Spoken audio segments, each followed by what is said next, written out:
Alhamdulillahi Rabbil Alamin. Wassalatu wassalamu ala Muhammadin wa ala alihi wa ashabihi ajma'in. Subhanaka la ilma lana illa ma 'allamtana innaka antal alimul hakim. Assalamu alaikum wa rahmatullahi wa barakatuh. Hurmatli bilim talab etuvchi. Allohning qalamiмен biz al-wahdatu thamina 8-chi tarovga жеткен болатынбыз. Алла қаласа, бүгін бірінші және екінші диалогты аламыз. Енді 8-чи тарау бізде көріп тұрғаныңыздай, міне, ер адам тұр. Бұл тақырып бізге амал, әл-амалу, яғни жұмыс деген тақырыпқа байланысты болады. Ал енді бірден бисмилля диалогтарға кірісейік. Әл-хивару әл-әуәл, бірінші диалог. Унзур вастами ва аид. Қара, есті және қайтала дейді. Енді бірден бастап кетейік. Алла қаласа, Осман және Али деген екі адамның арасындағы диалог. А'малу табибан. Мен жұмыс істеймін. Табибан, яғни дәрігер болып жұмыс істеймін дейді. Бұл енді осы шақтағы етістік. Сен жұмыс істейсің деп айту үшін мына жерде жаңағы тағы да бір сөз келеді. Қазір содан түсінесіздер. Мәдә та'малу анта дейді. Не істейсің? Көрдіңіз, а'малу деген кезде яғни мен болды. Ал енді сен істейсің, жұмыс істейсің дегенде тыны қосамыз. Сол кезде та'малу болады. А'малу табибан, мен дәрігер болып істеймін. Мәдә та'малу анта. Сен не жұмыс істейсің дейді. А'малу, мен жұмыс істеймін. Кім болып жұмыс істеймін дейді? Мухандисан, инженер болып жұмыс істеймін дейді. Осман сұрайды. Айна та'малу. Қайда жұмыс істейсің сен? Тыны қосса жұмыс істеу. Ол негізі етістік қандай? Амала деген етістік. Амала, яғни амала. Мен жұмыс істеп жатырмын десе, а'малу, сен жұмыс істеп жатсың, та'малу, я. Енді мен жұмыс істеп жатырмын, міне. А'малу фи шарикатин. Мен жұмыс істеймін, фи, даде, тате. Қайда жұмыс істейді екен? Шарикатин. Фирмада істеймін. Мен фирмада жұмыс істеймін. Айна та'малу анта. Сен қайда жұмыс істейсің? Қайда жұмыс істейсің? А'малу фил мусташфа дейді. Мен жұмыс істеймін, фи даде тате. Әл-мусташфа, ауруханада.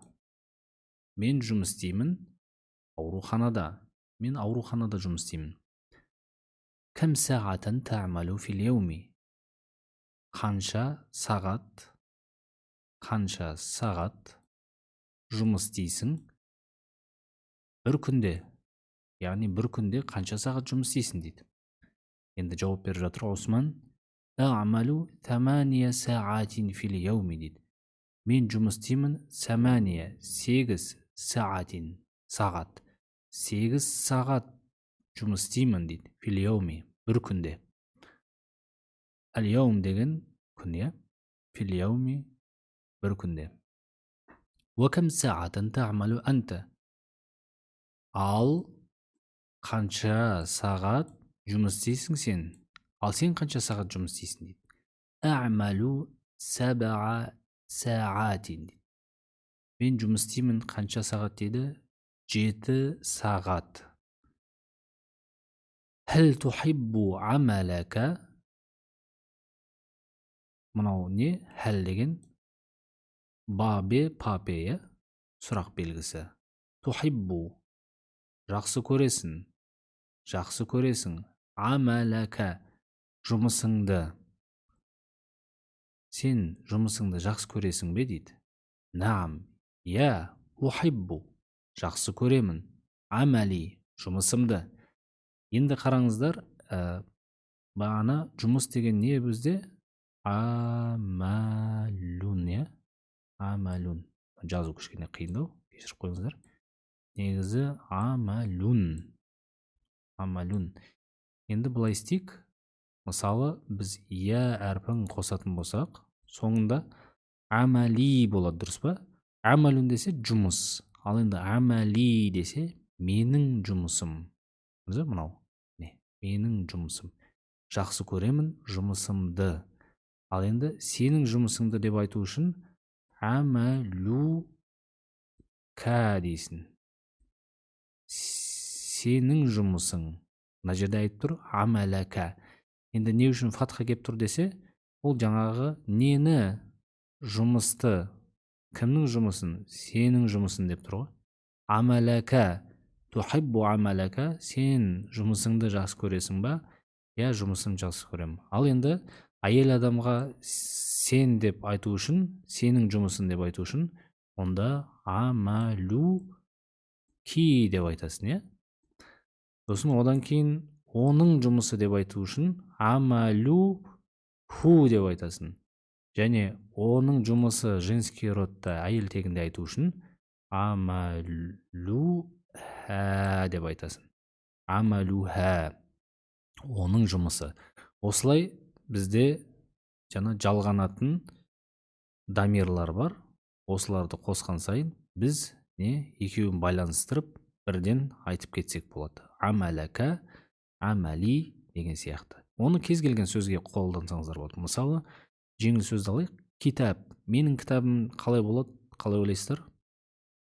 Паузаға оқып қойыңыздар да айтып көріңіз. Сосын менің вариантымды тыңдайсыздар. Амали болады, менің кітабым. Менің жұмысым, ал китабун, китаби десе менің кітабым. Енді сенің кітабың десе китабу ка. Сенің кітабың әйел тегінде китабу ки. Оның кітабы китабу ху, және оның кітабы әйел тегінде китабу ха деп осылай жасалады. Және оның көпше түрі бар, екілік түрі бар. Оны Алла қаласа келешекте, келер сабақтарда үйренерміз, Алла қаласа. Енді ары қарай кетейік. Ана ухиббу амали айдон дейді. Мен жақсы көремін амали, жұмысымды, айдон. Сондай-ақ жұмысымды жақсы көремін мен дейді. Енді бізде әл-хивару сәни, мынау бірінші диалог бітті, мынау екінші диалог. Ат-толибул аувал, ат-толибул сәни дейді. Бірінші студент, екінші студент. Осы екі студенттің арасындағы бізде диалог. Мәза санамалу бa'да диросати дейді. Мәза, не, сә деген келер шақтағы осындай жаңағы осы шақтағы етістікке қосатын болса, келер шақты білдіреді. Яғни не істейміз, не жұмыс жасаймыз дейді. Бағана естеріңізде болса, мына жерге алифті қоятын болса, а'малу болса, мен жұмыс істеймін. Ал енді тәні қойса, онда не болады? Сен жұмыс істейсің. Мына жерде нә қосылып тұр, міне нун әрпі. Сәнә'малу, яғни жұмыс істейміз. Мынау а'малу мен жұмыс істеймін, ta'малу сен жұмыс істейсің, нә'малу десе біз жұмыс істейміз. Сәні қосты, біз жұмыс істейміз. Мәза санамалу, біз жұмыс істейміз. Не жұмыс істейміз дейді. Бa'да кейін, неден кейін? Дироса, яғни сабақ. Яғни сабақты біткеннен кейін университет болсын, колледж болсын, мектеп болсын, жалпы осындай сабақтан кейін біз не істейміз, не жұмыс жасаймыз дейді. Сонда екінші студент айтады, ана адрусу тибба дейді. Мен оқимын дейді. Мен оқимын. Сонда сен оқисың болса, дұрыс, тыны қосасыздар да тәдрусу болып кетеді. Тәдрусу сен оқисың. Мен болса, ана адрусу тибба. Мен дәрігерлік сабақты оқимын дейді. Мен дәрігерге оқимын. Фи куллияти тиб, яғни дәрігер факультетінде, немесе медицина факультетінде деген сияқты. Сә'амалу, міне бағанаға айтқан мынау нә болса, мынау сә'амалу, мен жұмыс істеймін, тобибан, мен дәрігер болып жұмыс істеймін дейді. Инша Алла, Алла қаласа.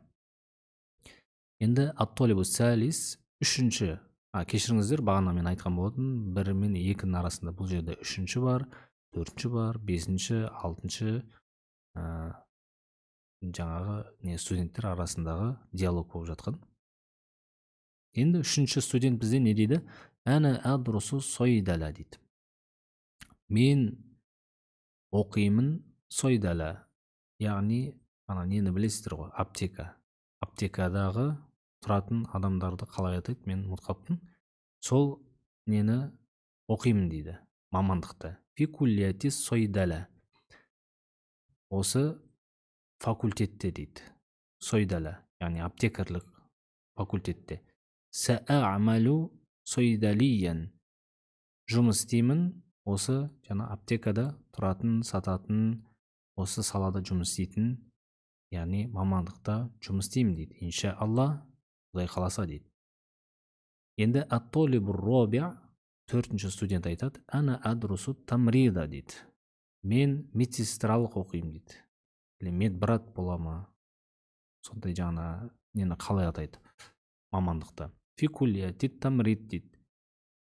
Факультетте, қандай факультетте? Осындай медбраттық, медсестралық неде жұмыс істеймін дейді. Оқимын дейді факультетінде. Саамалу, жұмыс істеймін, мумарридан, медбрат боп, медсестра боп. Иншаалла, Алла қаласа. Ана адрусул хандаса. Мен оқимын, не дейді? Инженерлік оқимын. Фи куллиятил хандаса. Инженерлік неде оқимын дейді? Факультетте оқимын. Саамалу мухандисан. Яғни жұмыс істеймін кім боп? Мухандисан. Инженер боп жұмыс істеймін, иншаалла, Алла қаласа дейді. Енді 6-ші студент айтады, ат-толибу садису ана адрусу тоярон дейді. Мен, яғни воздушный нені оқимын дейді. Самолетпен жүргізетінді. Летчик боп. Фи куллияти тоярон. Осындай жаңа летчик факультетінде, немесе осындай жаңа самолет, немесе жаңа нені айтып жатыр, вертолет болсын деген сияқты, сондайларда. Мына жерде суреті де тұр. Мына жақта байқасаңыздар. Мына куллияти тоярон. Саамалу тоярон дейді. Сөйтіп, кім боп жұмыс істеймін дейді? Осындай летчик боп жұмыс істеймін дейді. Иншаалла, Алла қаласа дейді. Енді 1-ші студент айтып жатыр, ат-толибул аувал ана адрусу тарбията дейді. Мен тарбия факультет, мен тарбияны оқимын дейді. Фи куллияти тарбия. Тарбия факультетінде, біз енді педагогика деп атаймы, қалай атайды? Саамалу мударрисан. Сөйтіп, мен оқытушы болып жұмыс істеймін дейді. Немесе мұғалім. Иншаалла, Алла қаласа дейді. Енді мына жерде осы түсінбеген сөздеріңіз болатын болса, енді шығып жатқан сөздеріңіз болса, оны дұрыстап, қарап, бірнеше рет жаттайсыздар. Сосын дәптерге жазып жүріп жаттағандарыңыз жақсы, Алла қаласа. Одан кейін бірнеше рет тыңдаңыздар. Мынау енді бізде жұмысқа байланысты диалог болған. 1-ші, 2-ші диалогты оқыдық. Енді 3-ші диалогты және жаттығуларды келесі сабақта өтеміз. Ал енді әдеттегідей осы 1-ші және 2-ші диалогты мен оқып шығайын. Ешқандай переводсыз, аудармасыз, түсіндірмесіз. Ол не үшін? Біздің аудирование, яғни тыңдауды үйрену үшін. Яғни сіздер осы текстке қарамай, тек қана жаңа осы мен оқитын кезден бастап ары қарай қойып қоясыздар и тыңдайсыздар. Тыңдағаннан кейін жаңа қаншалықты сіз түсініп жатсыз, жоқсыз, соның барлығын жаңа ескересіз де, құлақпен бәрін тыңдап отырасыз. Бірақ 1-ші оның алдында, тыңдаған алдында осыны барлығын түсініп, жаттап сөздерін, одан кейін жаңа бірнеше рет өзіңіз оқығаннан кейін барып тыңдасаңыз, сөйтіп жаңа мен оқып жатқан кезде ештеңеден қарамастан тек тыңдап отырып, осыны аударып отырсаңыздар, нұр үстіне нұр болады. Сонда сіз есту қабілетіңіз, арабша есту қабілетіңіз дами түседі, Алла қаласа. Оған қоса тағы да айтарым, ютубта өте көп мультфильмдер арабша. Енді басқа арабша мультфильмдер көрмеймін десеңіз, жаңа дүниелік басқа десе, керек болса діни форматтағы мультфильмдер де бар, соны қарап өтсеңіздер болады. Endi іске сәт осыны бірінші, екінші диалогты оқып берейін. أعمل طبيبا. ماذا تعمل أنت؟ أعمل مهندسا. أين تعمل؟ أعمل في شركة. أين تعمل أنت؟ أعمل في المستشفى. كم ساعة تعمل في اليوم؟ أعمل 8 ساعات في اليوم. وكم ساعة تعمل أنت؟ أعمل 7 ساعات. هل تحب عملك؟ نعم، أحب عملي. أنا أحب عملي أيضا. ماذا سنعمل بعد الدراسة؟ أنا أدرس الطب في كلية الطب. سأعمل طبيبا إن شاء الله. أنا أدرس الصيدلة في كلية الصيدلة. سأعمل صيدليا إن شاء الله. أنا أدرس التمريض في كلية التمريض. سأعمل ممرضا إن شاء الله. أنا أدرس الهندسة في كلية الهندسة. سأعمل مهندسا إن شاء الله. أنا أدرس الطيران في كلية الطيران. سأعمل طيارا إن شاء الله. أنا أدرس التربية في كلية التربية. سأعمل مدرسا إن شاء الله. Осымен Алланың қалауымен дәрісіміз аяқталды. Сұрақтарыңыз болса, комментарийға жазып сұрасаңыздар болады. Алла қаласа, осы өтіп жатқан дәрістерімізді Аллах Тағала сіңдіріп, Құран оқитын, Құранды оқыған кезде түсінетін, оған амал жасайтын шынайы құлдарынан болуға баршамызға нәсіп етсін. Алла разы болсын. Келесі дәрісте кездескенше.